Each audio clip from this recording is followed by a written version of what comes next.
What's up, MMA fans on YouTube? I'm going to come do the UFC 74 Respect prediction video here. It definitely has a lot of undertones in this card, recent undertones and past undertones with guys like Renato Babalu Sobral, Frank Mir, Travis Lutter, all these guys, UFC veterans, one a former champion trying to resurrect their careers after some not so great comebacks, some missed opportunities by Sobral and Lutter, one with weight cutting, one just a poor performance in a title fight, and Mir, we all know about the unfortunate situation with him and his failed attempt at a comeback, but hopefully he can right the ship and get back on the winning way. But the recent implications I'm talking about are the potential lightweight title being up for grabs again, with Shirk potentially being stripped or relinquishing his title. You have 3 fights on this card that now have lightweight title implications written all over them. Marcus Aurelio and Clay Guida. Guida's been nothing but exciting in all his performances in the UFC, whether it be win or lose. Most people thought he won his last fight against Tyson Griffin. That was a very, very controversial decision against Marcus Aurelio, who holds a win over the arguably the best 155er in the world, Takanori Gomi. People will dispute that because of his loss to Nick Diaz. Then it was reversed because of Diaz's failed drug test, but Aurelio does hold a submission win over him. Has been a really good 155er lightweight for a long time, so this fight that definitely does have title implications.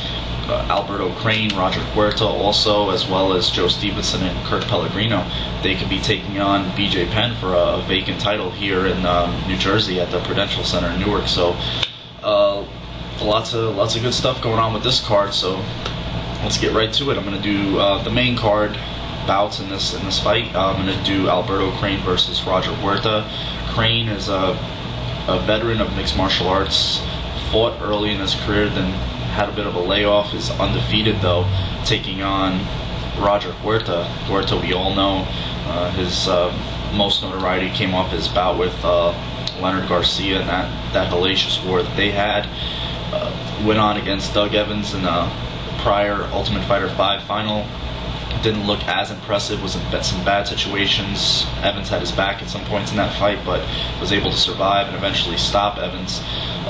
Taking on Crane, I just think this comes down to Huerta's been under the big UFC lights before. He knows what to expect. He's not his first time at the dance. I think he's fought better fighters than Crane has over his much longer career. He has a much more vast record than Crane does, so I think that's going to play a factor.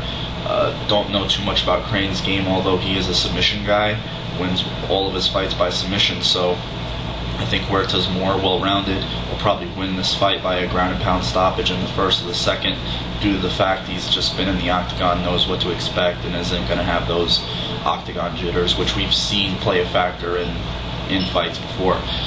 On to the next fight, Joe Daddy Stevenson against Kurt Pellegrino. Pellegrino, member of Hermes Franca's camp. Now he could be in the title fold if he defeats Joe Stevenson. Joe Stevenson, undefeated in his stint at the 155-pound class, was at 170, lost one fight, and decided it was best for his size and stature to move down, compete a weight class that was well suited for him, and he's been undefeated at that weight class, winning all of his fights rather impressively. Has had some tough points, was rocked against Yves Edwards, was able to survive that, go on to win. Mushima was able to catch him in a quick submission. Also, in his recent fight against Melvin Guillard, it was a very quick guillotine submission.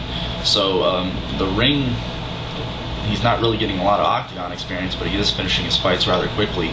Is a very good grappler, has a really good ground and pound, definitely good submissions. So I just think that Stevenson's fought better fighters, is a better grappler, a better wrestler than Pellegrino. Pellegrino's more of a straight jiu-jitsu guy, whereas Stevenson's a really good grappler, wrestler, and is also really good at submissions. So I think that Stevenson wins this fight, just being just a better guy on the ground. That's probably where this fight's going to end. I think Pellegrino would try to keep this fight on the feet, maybe catch Stevenson where we've seen him be rocked in the past. He could pull off an upset, but I think Stevenson's going to win this fight because he's more well-rounded on the ground. Is just a better grappler, and probably wins by a submission or a ground and pound in the second or third round.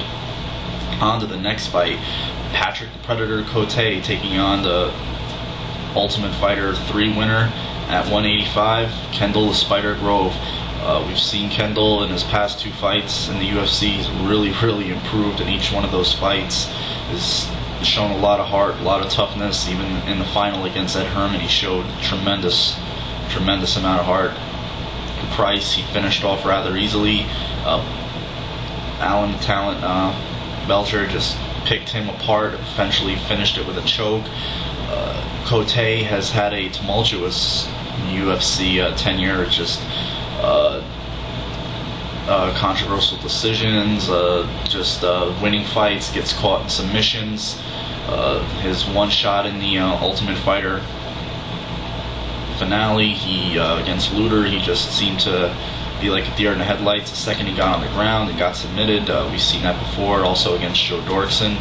So I think Cote definitely wants to keep this fight on the feet.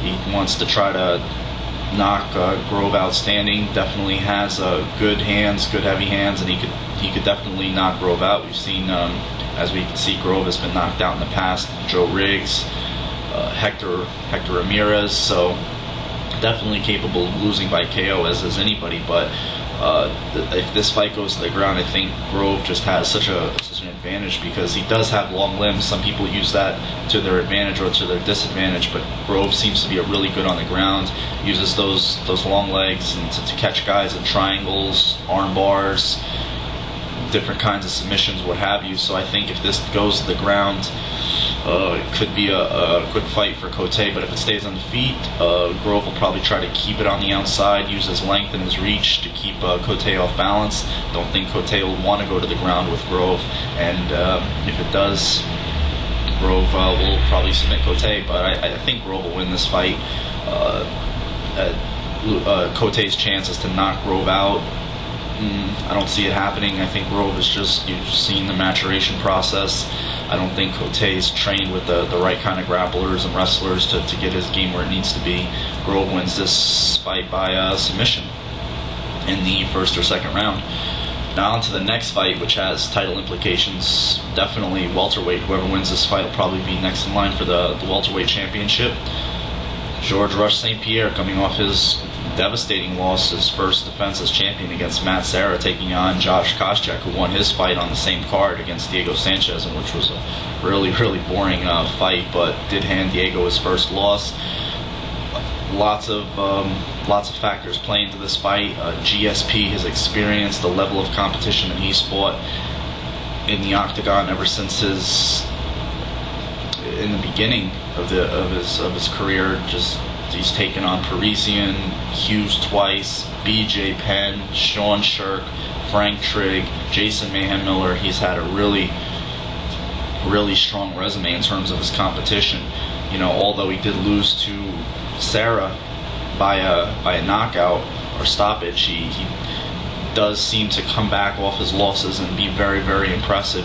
Koscheck, he has won his fights impressively. Did make a stupid mistake against Fickett, got caught with a knee coming in, lost via rear naked choke.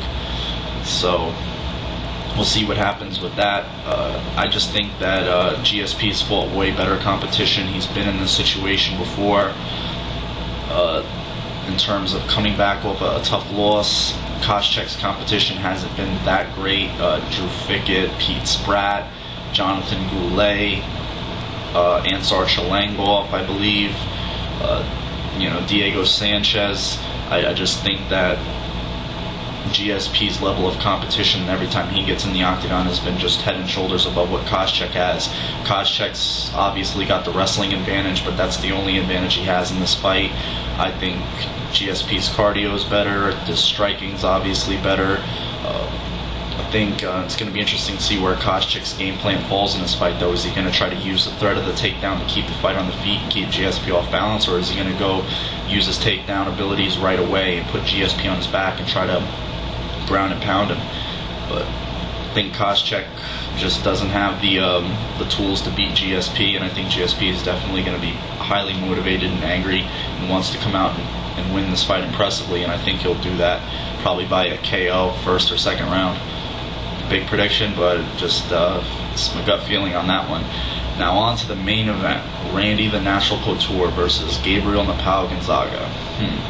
And in order to get a better feel for this fight, I had to go back and look at Gonzaga's past fights, all the ones that I do have, which have been in the UFC, because everybody was just so enamored with the performance over Cro Cop, the highlight kick, and the fact that he took Cro Cop down rather easily, catching his kick. Kind of forgot what he had done in the past. Kevin Jordan was a very lackluster debut, probably had the octagon jitters first time, but he did win that fight by a Superman punch, a pretty brutal knockout actually in the third round. Fabiano Scherner, I believe, and then Carmelo Marrero by an armbar. So he has finished all his fights in the UFC and has shown marked improvement in each of those fights going forward. So I think Gonzaga definitely is a guy on the rise, definitely has the tools to beat a Randy Couture. This is going to be an interesting fight because this is, now we get to see him against another elite performer. Randy is 44 now, or, he's always, you could never count the guy out. Everybody was counting him back in 2001, 2002 when he was the heavyweight champion, and he lost. He was like 37, 38. And, then to come back against Liddell and just such a marked career of underdog story for him, and just overcoming the odds each and every time. So to go against Randy Couture, he has that huge X factor, and that's just his will to win, and his incredible drive that he has even at his age, and for what he's done. You'd think he'd be content, but it just isn't the case. This is going to be a fight that'll be won or lost on the ground. Gonzaga, I believe, is capable of knocking Couture out on the feet. It definitely has happened before. I think Gonzaga has underrated stand-up, has good, decent boxing, obviously has good kicks. I think the Couture will be watching out for that kick. That's something Gonzaga could just do, just to see if he could land it again and win a quick fight. Couture obviously want to get this fight to the ground and pound, control Gonzaga on the ground, use the cage. Definitely could do that. If he has to, he's definitely going to be watching the submissions from the back. Gonzaga, don't know how good his submissions are from his back. We've seen him on top. Was able to submit Carmelo Marrero, was side control, was in mount, eventually caught the armbar. So we'll see what happens. It's going to be a really tough fight to call. My heart says Couture. If I had to put money on it, my mind and my wallet would say Gonzaga. And it's very hard to bet against Randy Couture, but if this fight goes into the third, fourth, it's obviously Couture's fight. He's winning this fight. Gonzaga hasn't been in those deep waters yet against a guy with the pressure and the pace that Randy can bring. And if this fight, anywhere 3 and lower, obviously that's where Gonzaga has to win this fight. And I think Gonzaga wins this fight probably by a submission on the ground. He catches Couture in an armbar or a choke, and if not, he knocks him out on the feet. I just think Gonzaga has a big whirlwind of momentum. Couture obviously beat the giant. Tim Sylvia was the huge favorite in that fight, will be a huge favorite again, fan favorite in this fight, but I just think Gonzaga has that style that can match up against Randy's in terms of grappling, where we've seen Randy suffer in the past, not so much against strikers, but against heavyweights who could grapple, like Rodriguez, Josh Barnett, and now Gonzaga. So tough call for me. Want to pick Couture, but just got to go with Gonzaga in this one. Hope you guys enjoyed the segment. We've got a lot of other great things going on in the UFC. We've got so much not great things going on with Nishirk and Franca both testing positive. We'll see what the fallout is from that. And obviously, Pride is in-house. They're putting videos up on UFC On Demand of Pride fights. So obviously, they're there, and just got to wait to see what the fallout is at the end of this year. I think we'll have a better idea where everything falls, where everybody is going to end up probably by the end of this year, early next. We've seen Sakurai on video in the UFC, so we know he's there. Fedor's still up in the air, but another reason why I haven't done rankings in terms of weight classes, because you just don't know where these guys are going to compete. The Pride lightweight was at 161. Some of these guys are going to want to go up to welterweight. Some of these guys aren't going to want to cut. Some will want to cut, go down to 155. Middleweight for Pride, Dan Henderson, the champion, he's going to compete at 205 in the UFC. So just really got to wait and see where all these guys end up before I can do some accurate rankings. Nevertheless, hope you guys enjoyed this segment, and you guys have a good one, and take care.